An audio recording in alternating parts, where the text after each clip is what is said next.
রাজধানী ঢাকাসহ দেশের বিভিন্ন অঞ্চলে বজ্রসহ বৃষ্টির সম্ভাবনা রয়েছে। একই সঙ্গে 10টি নদীবন্দরের জন্য জারি করা হয়েছে 1 নম্বর সতর্ক সংকেত।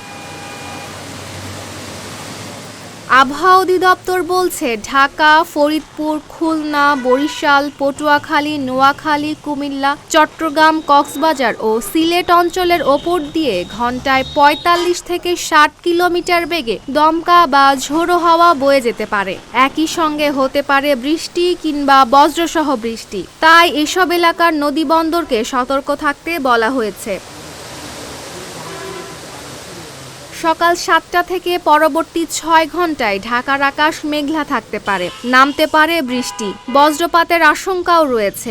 দক্ষিণ বা দক্ষিণ পূর্ব দিক থেকে ঘন্টায় ১০ থেকে ১৫ কিলোমিটার বেগে বাতাস বইতে পারে। দিনের তাপমাত্রা বাড়তে পারে।